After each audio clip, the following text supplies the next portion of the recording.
We're gonna let him in. Let's have fun. We'll give everybody a couple minutes to start with, and we're live.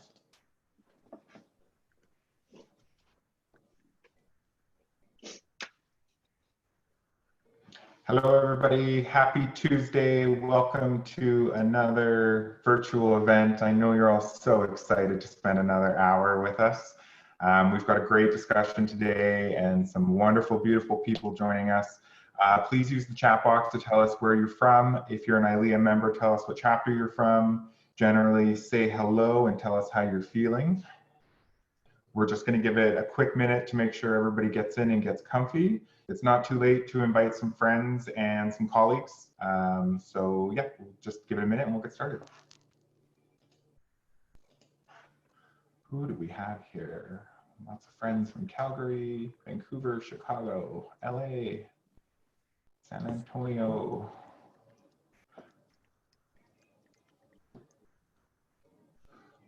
Welcome here, guys. If you're just joining us, jump in the chat. Let us know where you're from. We're going to get started right away here. From Boston, Washington, Austin. Lots of my Calgary friends. Valerie Ulrich. Valerie, you are on every one of our webinars. You're our all-star. Edmonton, Orlando, Toronto, lots of Canadians, fellow Canadians. Awesome. Well, I'm sure there'll be some more that will join us along the way, but we are going to get started. We got a lot we want to cover today. So first up, just some logistics about today's webinar. Chat box, you've already found it. Thank you very much. Feel free to use the chat box to talk to each other, share thoughts, whatever you want to put in there, you feel free. Q&A, the Q&A box, you'll find it at the bottom of your screen. Let's use that for questions for the panelists. We've turned on the upvote or the like button for the questions. So it would be wonderful if you can just scroll through the questions and make sure that your question hasn't already been answered or asked. If it's been asked, just use the like button and that will tell us that there is interest in getting that question answered. Let's make sure that we're not asking questions that are too specific to your area and that are great for the entire audience to hear. This session's being recorded, so it will be available to view after it is over. We'll get it up in the next couple of days. I'm just going to take a quick pause. Am I breaking up, guys? I can. No? Okay. Okay, great. Sorry. Lisa is monitoring me through text messages. We just can't see you. Oh. Yeah, your screen just uploaded, but other than that, we're good. Awesome. No slides. Okay. He's got a great shirt on, so. I promise you, there was slides there, and they were beautifully designed. And my apologies, but you heard me anyways. So let's get started. I'm Dustin Westling. I am with the ILEA Board of Governors, and I'm going to help guide the conversation today. Before I introduce the panelists, I want to just give a big shout out to all of our members that are on the webinar today. It's through your support of membership that we get to put on all of these webinars and all of this content that we're creating. So a big bunch of love to all of you. And for all of our non-members that are on the webinar, you are welcome to be here too. And we're happy to produce this content for our industry. If anybody on the webinar has an interest in membership, please, you can even drop something in the chat and Kareem will catch you and we'll send you some information. So let's get started. Start with some bios here. Give me a quick second. Turn off my notifications. Here we go. First up, we have Judy Brillhart, CSEP, PBC, and she is the Director of Catering and Events Management for the Sheraton Commander Hotel. A graduate of Boston University, Judy has worked in the food and beverage and hotel industry for over 25 years. After helping open Wolfgang Puck's restaurant in Lupo in the Mandalay Bay, sorry, not in Lupo, Restaurant Lupo in the Mandalay Bay, she moved back to Boston where her career at the Sheraton Commander Hotel began. Over the past 20 years, she served in several roles at the Commander, including assistant front office manager and catering manager. Welcome here, Judy, and thank you so much for joining us. David Lombardo is general manager of Lombardo's, his family's fourth generation owned and operated on-site catering venue. With 52,000 square feet of venue space, Lombardo's can host up to 4 events at a time. David has been in the hospitality industry for over 16 years, and his focus has been in operations and sales. He is a past president of ILEA Boston and currently sits on the board of South Shore Chamber of Commerce, University of Vermont Boston Alumni Association, Event Pros Take Action, and the Search Foundation. David also is a member of the American Cancer Society National Gala Task Force, where he trains partners and volunteers on best practices for executing fundraising galas. Awesome. Thank you, David, for being here. And last but not least, a familiar face to all of us, Sara Grauf, CSEP, Senior Vice President, Event Strategy and Services with Giants Enterprises, ILEA International Immediate Past President. Sara Grauf oversees event strategy and services for the Giants organization. She played an integral role in the production of the organization's 3 World Series celebrations and managed the first ever commercial spectator program for the America's Cup. Awesome. Thank you guys for being here. Thanks, Dustin. All right, let's get started. So first up, why don't we just get the panelists to share a bit about your professional self. Tell us the role you've been playing in your organization day to day as it relates to COVID and its impact since March. And maybe I'll just go in order of the bio. So Judy, what's day to day been like since mid-March? So our hotel is only able to be open right now for first responders and folks dealing directly with response. So my role has really shifted from sort of the running of events more towards dealing with cancellations and rescheduling, and then now in the phase of planning to reopen the hotel. So working on plans of how we bring not only our guests in safely, but how we bring our employees back safely as well. So that's been a lot of working with clients to schedule and then working on the reopening plan. Awesome. Thanks, Judy. David, same question. Oh man. So my role basically has been chef, toilet cleaner, vacuumer. We unfortunately, as I'm sure with a lot of people in this call, had to furlough or let go a lot of our team. But we've got a drop-off catering division that we're still trying to get some orders out. And so I've kind of been filling the role of chef recently, and then supporting with some client interaction.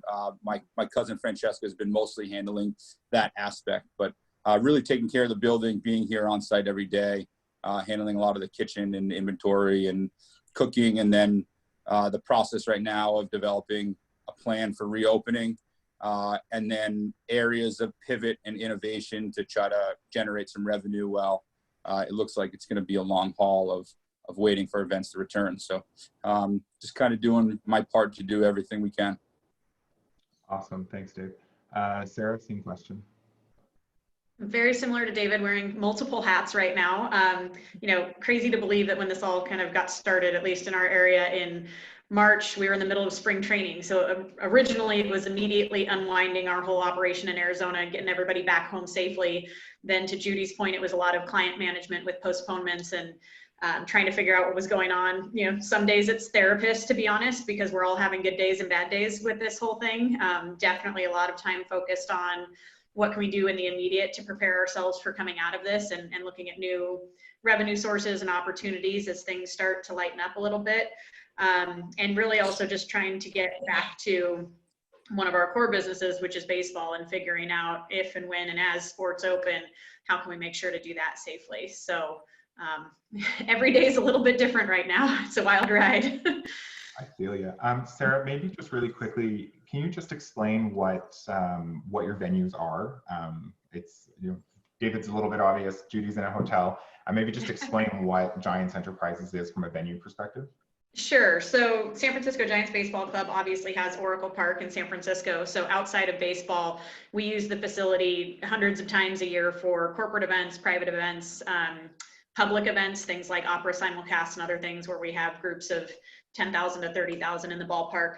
We also own and operate a luxury yacht that we do events for 130 people on. We have a small venue space across the street from the ballpark that has, you know, a couple hundred people. So we really have venues of all shapes and sizes. The large majority of our programming is on-prem, so it's all stuff that we really control the operations of soup to nuts. But like many producers and planners out there, we're also trying to figure out how to work in other venues. So right now we're looking a lot at, you know, drive-ins and parking lots, and we also manage an 82,000 square foot warehouse that we do events for big tech companies and other things. So really trying to figure out how we can restart in a lot of these areas and build something new from scratch that'll keep everybody safe. Awesome. Okay, thank you. So David, let's maybe start with what conversations look like in March and April amongst your leadership team. I know that March was like, I think I still have a little bit of whiplash from what happened in March. And I'm curious to know amongst your team, what was kind of the first reaction? What were some of the first things that you had to do or had to think about? Yeah, I mean, when this all started, I was in Las Vegas with all of you guys and our industry at CaterSource TSC conference, which is always the highlight of the year. We're all together, we're learning, we're educating each other, we're having really intimate conversations about business, and it's a really great way to connect and be with your peers and really progress education for our team. And while we're there, our entire industry is crumbling before our eyes, and we're trying to go in and learn the latest food trends when a couple $100,000 worth of business is canceling on a daily basis, and it's just crippling and shocking. It seemed like it really came at us very fast and very quickly.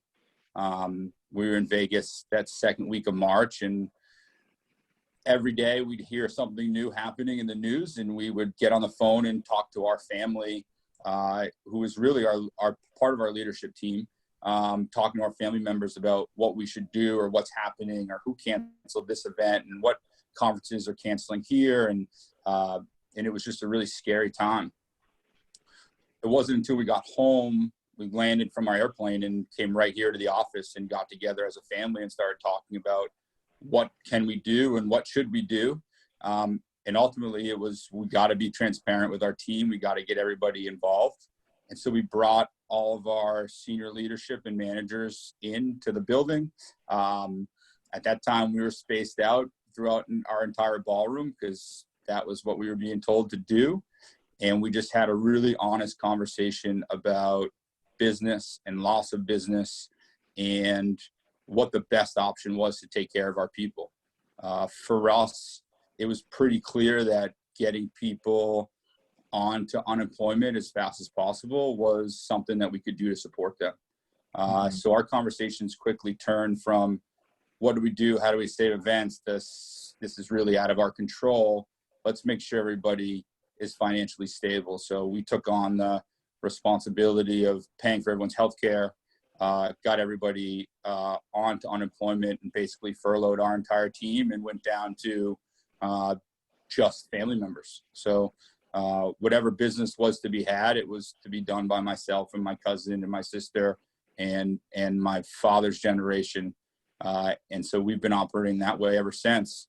What we've been trying to do is check in with our teammates on a weekly basis and through text or Zoom calls and just keep them abreast of what's happening and what our industry is telling us. But we're really at the mercy of our local government of giving us guidelines. But those conversations at first were just about how do we take care of our people and how do we give people some security and knowing that we're going to be here when we get through it. That's awesome. Thanks for that, David. I've been hearing that story more and more, and I think that it's one of the best things about our industry is our people, and I get to hear a lot of great stories about how employers have worked really hard to make sure that their people are taken care of. And I know from a glimpse into some other industries that doesn't happen everywhere, and it really goes to show the true heart of what it is we do. Judy, I got you back. How you feeling about your Sorry about that. No, it's all good. So David just went through kind of what those first couple weeks were like, and maybe Judy, can you bring me to what's happening today? What are you working on today? What is the next big task that you're conquering for the hotel? So we are on last week, we received the documents that I'm sure that a lot of folks have seen, various, reopening plans for hotels and casinos and things that have been floating around. We received our information from Marriott headquarters last week, and now we're tasked with writing the reopening plan for our particular hotel to resubmit to the corporate office, essentially, before we can welcome guests back in. So it's a little bit sort of two-pronged for us, because we know that we're going to write this for Marriott, but then the state is going to turn around, Massachusetts is going to turn around and tell us, okay, now you have to tweak it this way, and these are the things that we actually require from the state. So it's kind of a game right now of trying to put some best practices in place that we know will be effective, at least in terms of our venue, and balancing what Marriott's requirements are and balancing what the state's requirements will be, and knowing that no matter who writes what plan for whatever venue it is, that's inevitably going to change, and it's going to change depending on where we are in terms of testing rates and all of that fun stuff. So we basically have to examine right now every point of contact that our employees have with our guests and think how we can do that with less contact and less interaction. So essentially what we're doing is we're trying to still show our team that we care and our guests that we care, but doing things now in front of the house that we used to bring in the back of the house. For instance, it used to be frowned upon if you would see a houseman walk into the middle of a meeting and start cleaning things.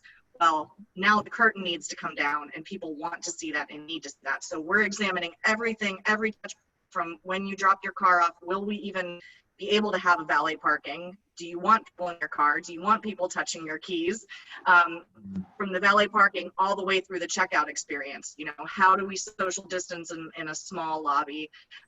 Obviously every venue is dealing with what are we going to do with dance floors. We don't know if the state's going to let us do that or what. So we're looking at every single touch point where the guest interacts with our employees and trying to separate that as much as possible. That's great. It sounds like the world's biggest lesson in agility. Yeah. And I think a great point there, Judy, is that the work you do tomorrow may not be what you implement a week from now or a day from now, and that things are going to constantly be changing. And the one thing that we're all going to get used to is that the plan is temporary and subject to change without notice, which Exactly. Good news. As Met Profs, that's we're trained for this. We've been training for this our whole lives, so we should be able to tackle those challenges with ease. So Sara, you mentioned that that Giants Enterprises is so much more than just baseball. That you manage a bunch of venues for a bunch of purposes. Can you maybe just tell us a little bit about what role the Giants currently views themselves in as far as reopening and safety goes? Yeah, absolutely. We do events of all sizes. So the smaller ones, to Judy and David's point, we're kind of waiting to see what local authorities are saying so that we can slowly start opening on those and making sure that we're doing it in a responsible manner based on guidelines. On the other end of the spectrum, since we are an area where we do mass gatherings, we are actually taking a very proactive role. So we're fortunate enough that one of my colleagues is on the governor's task force for California. So working specifically on helping the government determine what some of these guidelines are. I'm working on a task force with the mayor of San Francisco to really help figure out what our local guidelines are going to be. And the great thing is we have so much support. Our city really did handle this well. They were proactive and aggressive and got on this early and are really opening every door for conversations so that we can really get teams together to try to get back in shape as quickly as we can. So not just what are the guidelines, but also what are the opportunities? What are some of the areas that are hit really hard, and how can we partner them with venues to maybe work differently for a little while? One of the things that I'm personally really focused on is I do believe that when we have massive events like this happen, there's this pendulum swing, right? And there's going to be short-term guidelines that we have to follow while everything is about COVID. And then eventually we're going to settle back in. So I'm trying to think a little bit further down the road. How do we as a venue start to repurpose some of the technology we have to influence our, you know, the path of travel of our fans during a baseball game, so that we're slowly spreading them out a little bit more, but we're not in this seat a fan in every 6th seat, because that's just not practical from an economic standpoint or from an experience standpoint. So we're really trying to look at both, what do we do now? How do we help with guidelines? How do we be proactive and leaders in making sure that duty of care is first and foremost for venues and event professionals? And then also, once things do normalize a little bit, how do we come up with really sustainable plans that are going to, at the end of the day, make the experience better for everyone? Because there are a lot of silver linings that are going to come out of this, and a lot of amazing innovation. So we're really trying to stay focused on that opportunity as well. That's awesome. Yeah, I think that there's going to be a bit of a push and pull when it comes to guest experience over the next year.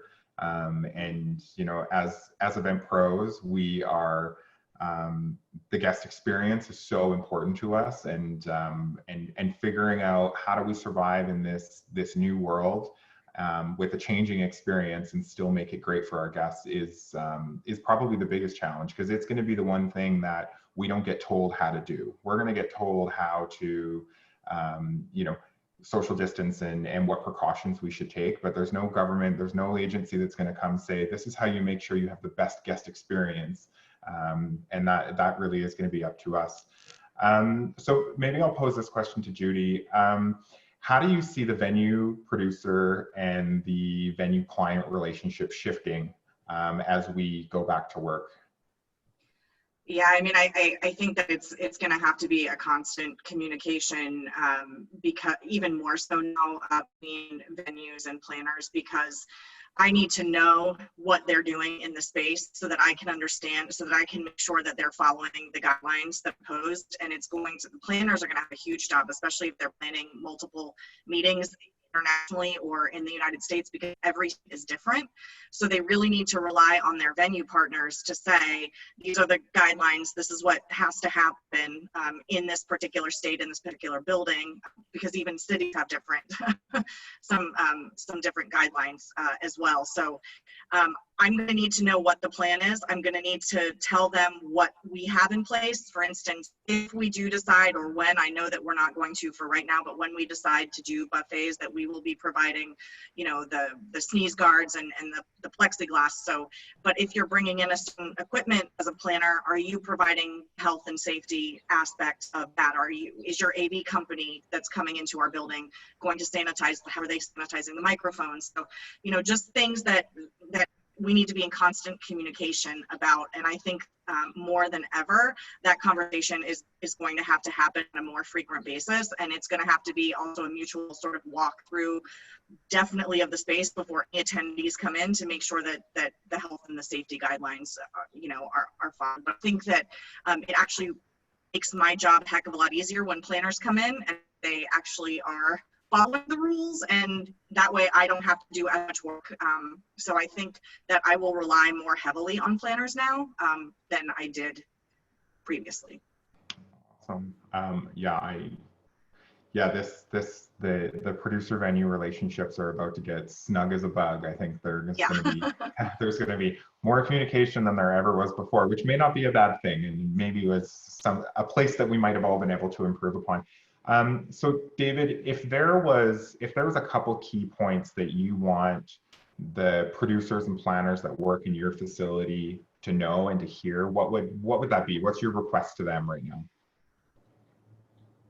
I mean, I think Judy hit the nail on the head with regards to communication and collaboration. I think those two words are going to come out of our mouth more than anything.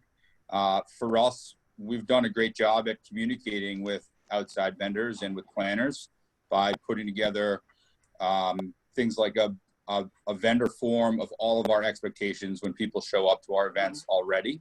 And I think you're going to see those types of things expand with all the details of security and safety that we feel are necessary in our venues. So regardless of what the state puts out there, which we will follow, I think individually at our venues, we're going to have our own protocols that are really important, that whatever whatever outside vendor is coming in here or whatever planner is coming in here is going to need to follow and adhere to as well. So I think that collaboration, really getting everybody on the same page, is going to be important.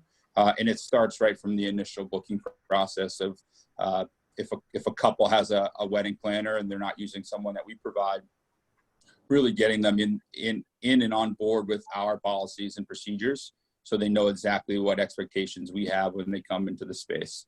So I think our ability to really outline what that looks like and then communicate it clearly and consistently and constantly always talking about it is going to really set us up for successful events in the future. That's great. So as we're talking about some of the things that are going to have to change, Judy mentioned a couple of physical things that need to start happening in venues as far as barriers and sneeze guards and all this other very unattractive stuff that we now need to build into our event.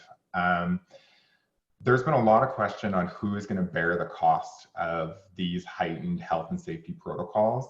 And I'm just curious to know, from your perspectives, who is bearing the cost? Who is going to, is this going to be something that planners need to start budgeting for? Is there certain things when it comes to, maybe I'll start with food and beverage. So as far as food and beverage goes, are planners expecting to see an increase in cost to accommodate some of the changes that are happening? And maybe I'll just start with Judy, just because you're hotel. Yeah, I mean, there's two. I think that we are unfortunately right now a place where there are a lot of folks. I've sat on several webinars that have essentially said you can create a bidding war or planner between hotels and venues and just go with the cheapest one because you're going to beat everyone down, which I completely disagree with. I think that is not the right way to conduct business. So there is a definite cost-conscious focus right now that we're seeing, because I've gotten emails, well, I went to 3 hotels and you're 12 times more expensive. And then I explained to them, well, right now we have to produce individually packaged, wrapped food that costs us more with labor, costs us more to buy, the packaging for it. It's not something that's built into our normal menu cost. So yes, I think that you will see some of that cost passed on, at least for the short term, until we can get back to the traditional or normal way of serving people. Also for plated meals, just the amount of servers in the room, we have to pay attention to all of that stuff. So that has to get built in somewhere.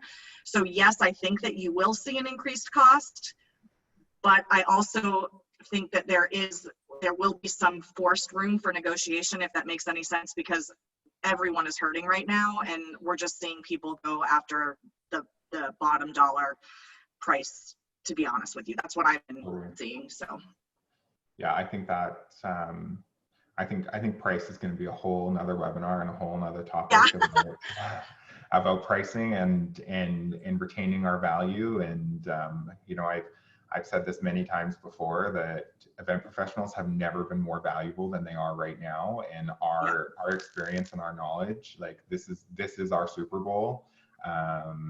So yeah, that's really interesting. So maybe Sara, from a venue point of view, when it comes to additional costs, maybe speaking from like a safety and a security perspective, do you anticipate seeing a lot of heightened cost to the end user for additional security and additional safety protocols?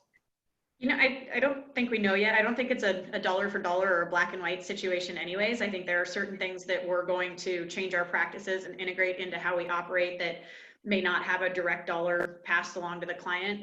We are kind of the way we price our venue, we don't line item things out like that. It's just kind of, the cost coming in, so that we don't have to barter over some of this stuff.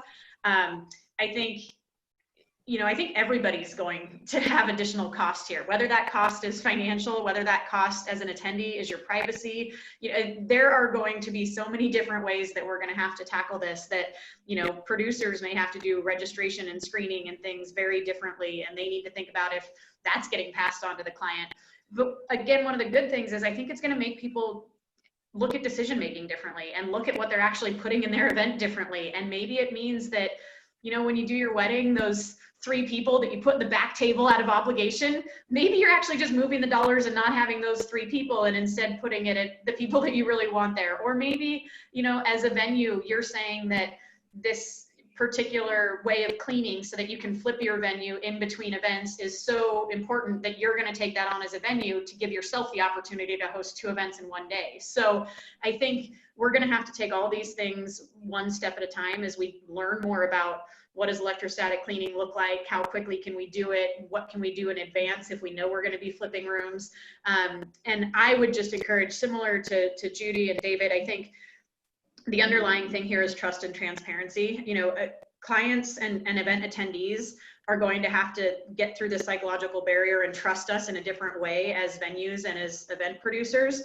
And we need to earn that. And we need to earn that by trusting each other to work together to address all of these issues on behalf of that client and still allow them to produce an amazing event, hopefully at a price that they can afford, and make sure that there's no negative consequences coming out of it on the other side. We don't want to cut corners. This is similar to after 9/11 when people didn't want metal detectors, but then all of a sudden that's the new way of life, and it's appreciated and it's noticed when it's not there. So we're just going to have to slowly work our way through this together as a team. But again, I don't think there's a direct dollar figure. At least I know as a venue, we're not just going to say this is the COVID cleaning line item, because again, if it's not COVID, it's something else. And this is just our new way of doing business, and we're going to have to integrate it into our plans and procedures. Right. Sara, do you foresee a lot of the changes that are going to have to happen in regards to COVID are going to stick around for a while? Do you think there's some practices that kind of industry-wide or maybe we're due to change and will likely stay around as a new staple?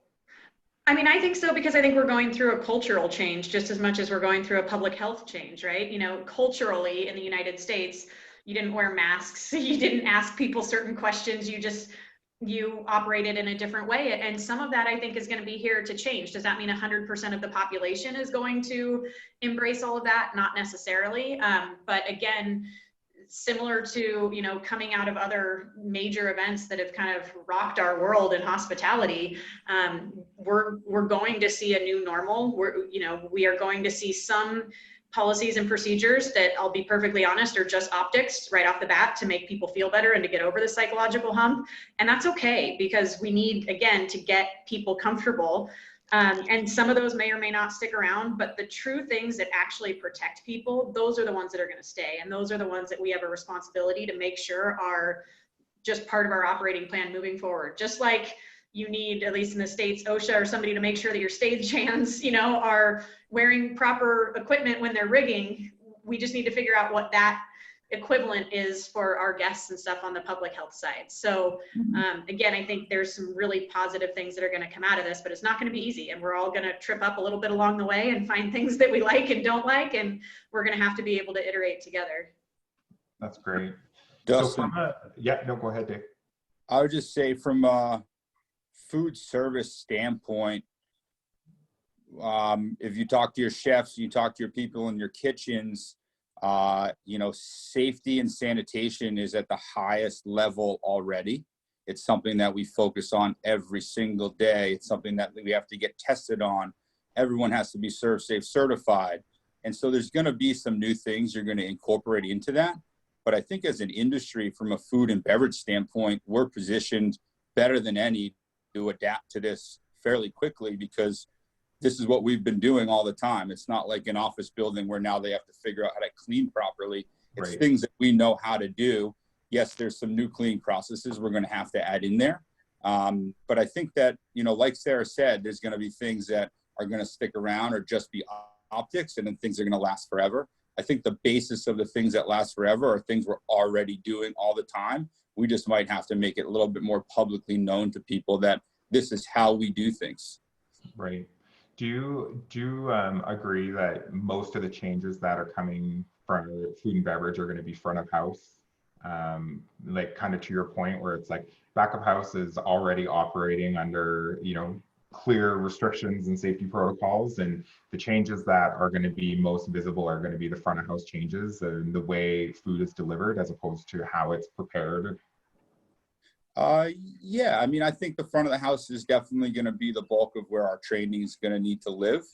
I think from a safety standpoint in the kitchen and back of the house, things like wearing your gloves, changing your gloves out, washing your hands. Those are practices that happen on a daily basis and an hourly basis. And so I think the back of the house is really well trained in that. I think the front of the house is going to be where we're going to invest a lot of our energy into retraining. And then food service wise, yeah, buffets maybe with the sneeze guards and so on, or being served by servers only, so people aren't constantly touching ladles and serving utensils. And I think the front of the house is going to be more of where those optics stick. Whereas, are your staff always wearing gloves, or what does a mask look like, and how are you going to operate that? I mean, so much of hospitality is based on smiling and being, warm and welcoming, and it's hard to do that when you look like this. Mm-hmm.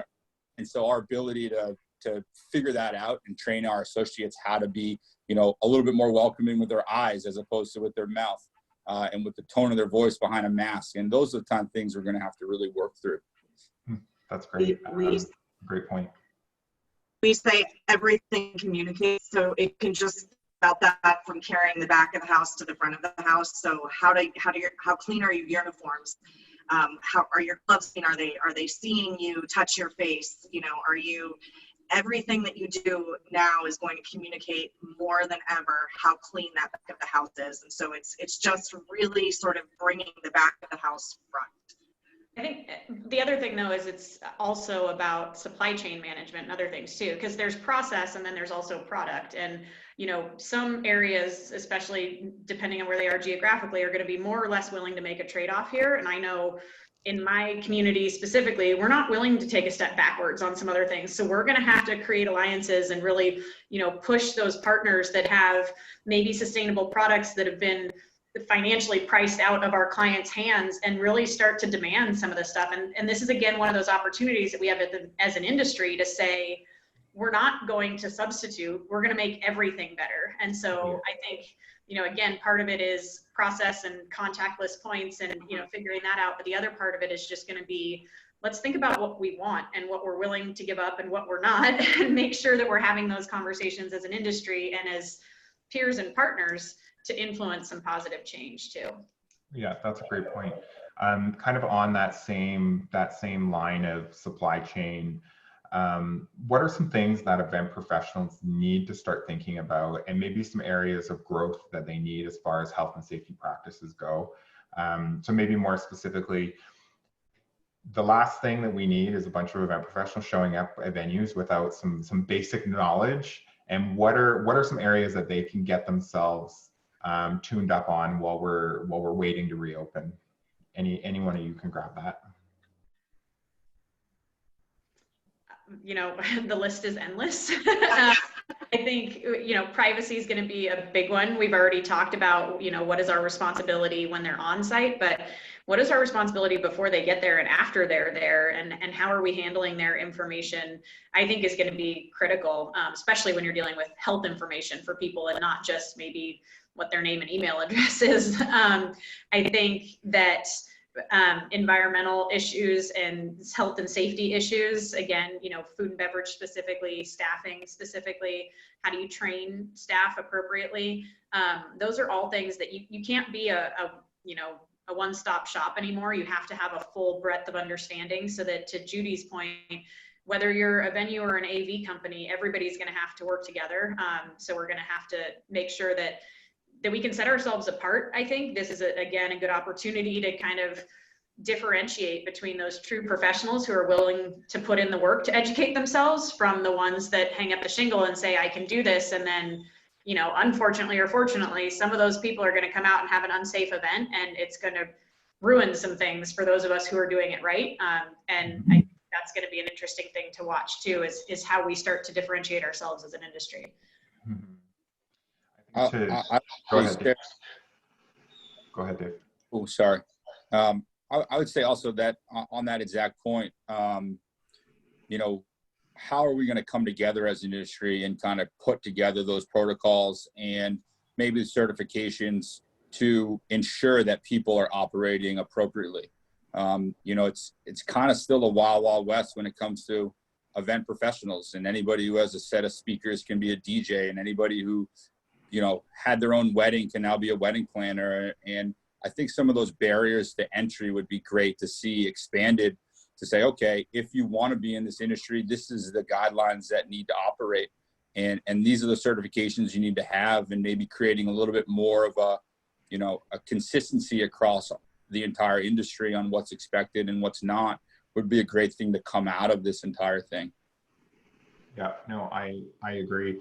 I think for event pros that are on this, one of the best things that you can do for your own professionalism and your business as we reopen is understand what your local health authorities are saying. It's not up to the venues to train you. You should know what they know before you get there. And it will make a big difference in your planning process and in your end result. And that relationship between you and your venue will only be stronger if you're both speaking the same language. If the venues have to stop and train every event pro that comes through their doors on what the standards are and what needs to happen, that's where we're going to start to see a lot of room for failure. And if we all come at this with the same information, it's going to make for a much stronger partnership. And I think to that, David, I couldn't agree with you more about some more certification and some more best practices being shared amongst our community. And now is the time to get that done. And if anybody's interested, the CSEP is relaunching this year, and we'd be happy to share with you all that information. I promise there's not too many commercials in this webinar. So we're just going to take a look at the Q&A here. I see there's lots of stuff in here. Maybe we'll pick a couple of these out. Do you see that approved vendor relationships for venues will be even more commonplace? Will you likely limit outside vendors that you have not vetted? That is an interesting question. So do you see any of your venues working closer with a specific partner because they have gone through specific training with you? Is that something that you're considering?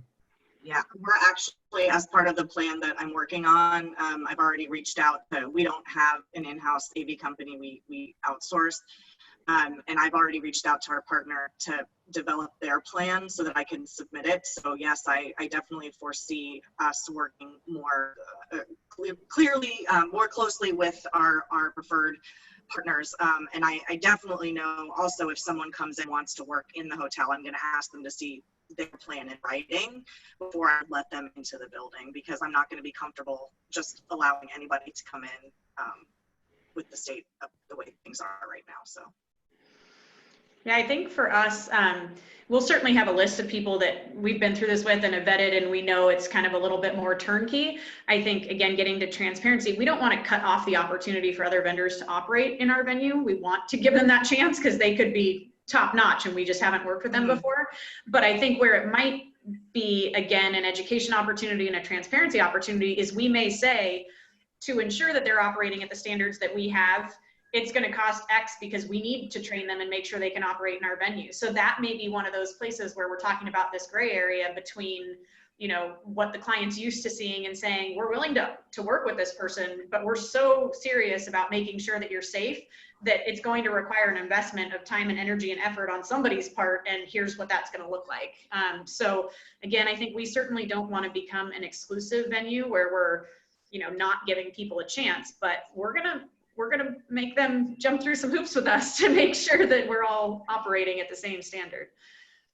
Do each of your venues foresee putting together a list or some sort of a document for outside vendors to work on prior to coming to your venues? Because there's a question here about, I don't know where it went. There was a question here about vendor protocols. And I feel like they are going to vary from venue to venue. They'll probably be quite similar state to state, but do each of your venues plan on putting together some communication for outside vendors? So I'll start on that one. We have that in place already. We require all of our vendors to fill out a form and follow guidelines that we've outlined on appropriate and respectful ways to conduct business, and things like having proper insurance to ensure that they're legitimate and it's not just, you know, Uncle Tony with his radio boombox. You need to be a professional, event professional to come here and have your events. And so we have a guideline already, which is pretty good and thorough, and it allows us to vet the vendors coming in. And I definitely think that it will be enhanced based on everything that's going on. And I love your idea, Sarah, of, you know, the vendor training and saying, these are the people who we trust and are tried and true and know how to operate under these new guidelines. And if you want to bring someone else in, we don't want to deter you, but we expect them to go through our training protocol, and it's going to cost X. I think that's a really cool and creative way to, you know, take care of the people who and the vendors who we really like to work with, but also provide guidelines to let other companies into the system. Judy, I'm sure you're quite similar. We're setting, most definitely. I was going to say, we're setting people up to fail if we don't give them some guidelines, right? Because then we're not being clear. You know, I know when we just look across our venues, we're a little bit different at every venue because our ballpark is specifically under Major League Baseball guidelines also. So our security at our ballpark is very different, where we're getting, you know, full driving manifests and, you know, all the driver's information. And we have photos of people 24 hours before they show up on site to load in from our vendors, which is very different than other, you know, spaces that we work in. And we're going to have to figure out what that list of guidelines is for every venue, because it's going to be different. If you're an indoor venue completely than if you're indoor outdoor, there may be very different ways that you need to operate. And again, it's incumbent on all of us to make sure that we're having this conversation together, because if one step along the process starts to fall off, you know, the whole tower crumbles. So we take that risk. Absolutely. My dear, sweet, lovely friend, Julie Daniloff out of Toronto is asking about the panelists' thoughts on liability. And I'm actually going to guide you towards a series of webinars we did a couple weeks ago. So Karine, if you don't mind just grabbing the grand reopening webinars and throw them in the chat. We had a really great chat about liability, and everybody on this webinar, you'll find some amazingly useful information about liabilities and some legal stuff. So I mostly just wanted to shout out to Julie because I love her.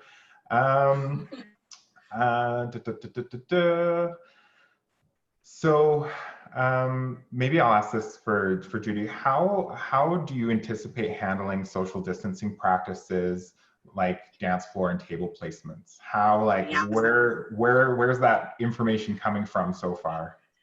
So that is going to have to come from the state and the city, to be honest with you. First, it's going to come from them, and then we'll sort of modify our floor plans. I've been drawing social distance floor plans right now, and you know, there's still a lot of questions up in the air, you know, because I know states like Ohio are allowing 300-person weddings right now, and Massachusetts is not even talking about gatherings of larger than 10 people right now at this present moment in time. So as a country, I think that we're all over the place. I'm a little concerned at dance floors right now, and I don't know what the state is going to say about it. My preference for our venue would be to not have for a while, because unless they tape 6-foot squares on the down on the dance floor and only allow, you know, table 1 can dance for 10 minutes and then table 3 can have, you know, 4 more songs. So dance floors are a little bit iffy for me, but I'm already working with some of our planners to come up with socially distancing floor plans, but capacity is going to be way limited, which is going to affect, you know, which is a financial cost to the hotel and to the folks renting out the event space, because if I have to open all of my ballroom versus just part of my ballroom, then I can't sell it to anyone else, and you know, right. That whole.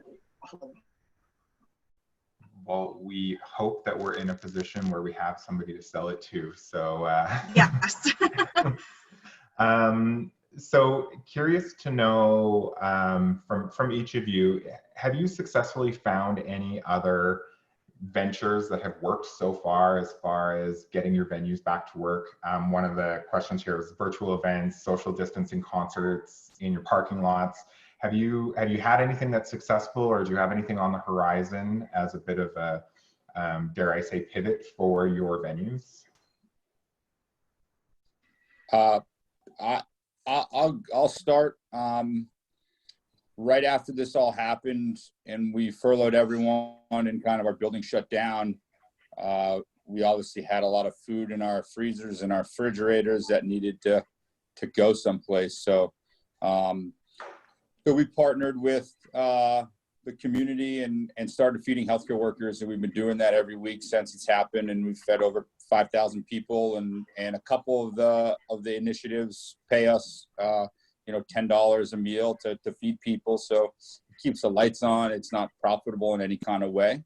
But today we're launching a online marketplace where people can buy our food and prepared foods and groceries to try to provide a resource for the community.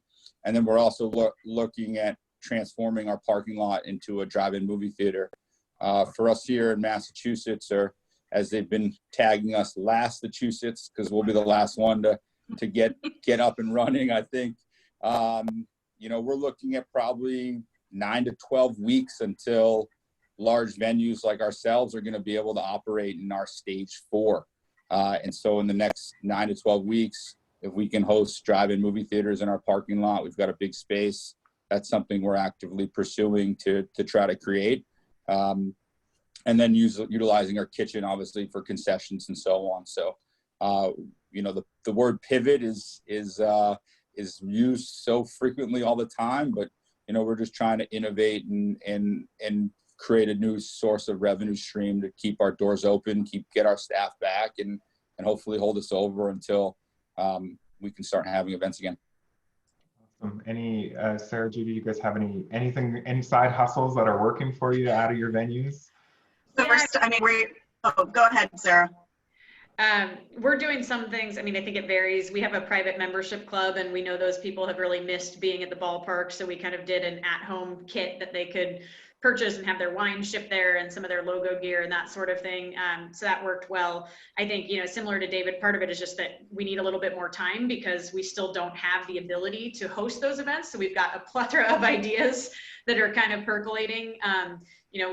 Obviously everybody's kind of in this drive-in space, but we've also thought about, is there like a drive-through food festival that you can do with food trucks? Is there, obviously our Canadian friends, especially those in Calgary, have this amazing concept of drive-through graduations. We're looking at that kind of stuff. Judy was just talking about a dance floor, and I just thought, well, what if we did like an outdoor silent disco with everybody in their socially distant circles out in a parking lot, So I think the ideas are endless. It's just we're all on different timelines for when we're going to be able to test some of these concepts out. So, I think it's going to be exciting, and we'll see which ones are actually fun and which ones are just really awesome for Instagram for the next couple months and then die out because everybody's over it really quickly. Totally. Yeah, I have this image in my head of Judy running around the ballroom with a 3-meter stick, making sure everybody's dancing far apart from each other. No touching! No touching! Well, there's this restaurant that came out with these bumper tables where they're like, like 6-foot bumper tables and like that kind of stuff. Why not? I mean, look, we're all in this situation. We've got to have some fun at the same time that we're trying to figure our way through this. And everything has been so heavy, and this is such a difficult time to be isolated. Like, let's find some crazy ideas. If nothing else, it's going to be some great stories to tell people a little bit down the road, and then who knows what'll come out of it. Yeah. Totally. This time went by really, really quickly. There's a couple questions in the chat box that we'll maybe try and get to these. I'll ask these questions to the panelists offline, and we'll throw them up on our Instagram stories. The answers to them, so just watch for that later this afternoon. But I wanted to give everybody a quick last minute final thoughts, words of encouragement, do's and don'ts, what you don't want to see, what you do want to see. Maybe I'll start with Sarah. Final thoughts. I think be a little forgiving with yourself as we figure this out. Again, we're going to try some stuff that works and we're going to try some stuff that doesn't, but the more you can kind of test things, ideate, talk to people, again, build that trust at the same time that we're trying to build this new way of operating, and have some fun along the way. Because I do think it's important, this is such a heavy time for all of us that we can't forget that the whole thing the reason we love this business is because we bring humans together in a special way. And that hasn't gone away. We still have that opportunity. We just need to figure it out under slightly different circumstances. Totally. David, last thoughts? I I mean, I wrote down Sarah's trust and transparency. I think that's just such a great thought process throughout this entire thing. And I think just reminding all of us that we're in a luxury business. And so people who are going to pay for our services are going to pay for them because they're capable of that. And don't sell yourself short or undercut, and don't race to the bottom. We've worked so hard over the last few years at rising up our industry that we can't let COVID and this whole thing bring us back down to a race to the bottom on price. Remember who you are, remember your hard work you put into your business, and make sure we're charging people for our services. We are the experts and we deserve that. I couldn't agree more. I'm going to upvote that comment for sure. Judy, some final thoughts for us? I think that now more than ever is a time to invest in your membership. With this association, reach out to your friends. They are in the same boat that you're in. We're all in this together, guys, and don't hoard information right now.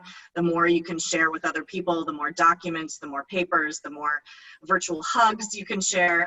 It's a really a time to connect with your fellow event professionals and work together. And I think that together it makes us so much stronger than standing alone.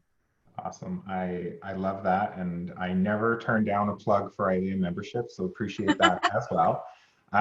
Before everybody leaves us, I just want to share with you what we have coming up. Before I do that, Sara, David, Judy, thank you guys so much for taking the time. I know everybody's got a million things on their plate right now, and we appreciate you coming out to support our community as always.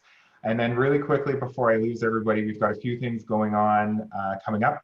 You can find information about all of our upcoming webinars on our COVID resource page on ILEAHub.com. If you're a member, you're familiar. If you're not, you're going to go discover it for the first time, and you're going to love it, and you're going to click on the Join Now button. ILEA Going Online Masterclass. This is a masterclass introduction to how to design interactive online hybrid and multi-hub meetings.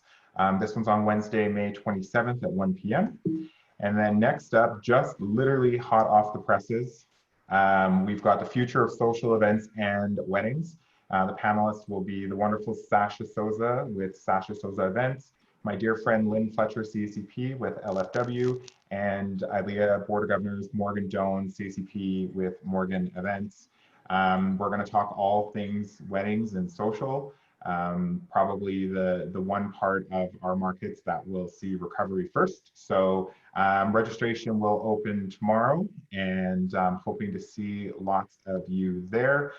Clear Head, Strong Mind, for those of you that don't know, this is our mindful series facilitated by certified performance coach Angela Braun. And you can tell we're finally getting organized with our webinars. We've got dates all the way through to the end of July. So watch your inboxes, watch us on social to register for those. If you didn't catch the Clear Head, Strong Mind that we had on Friday, it was incredible. It was so amazing. So watch for this series. It's really powerful, really impactful. We do some breathing exercises. We got musical performers. It's wonderful. Last but not least, our COVID resource page at ILEAHub.com, you're going to find virtual chapter meetings and events, free ILEA international webinars, online resources, and yeah, check out our ILEA Member Connect Facebook page for all of our members. You'll find people like Judy and I posting on there all the time. We're always on there. And then, of course, we have our support for initiative request form. If you've got something going on in your community that you want ILEA to help you support or promote, whether that is information regarding government or changes or policies, organizations that are doing great work that you want us to know about, please go on to our COVID resource page and request some support for your initiative. We are here to make sure that the community has all the support that it does. And then last but not least, to all of our members that are on the call, thank you for being here with us. Thank you for supporting the organization and allowing us to put together great conversations just like these. We did it, and we're right on time. Awesome. Thanks everybody for joining us again. Thank you, Sara, David, Judy. Thank you, Corrine Kessel, for always having my back. And we will see you guys really soon. Take care.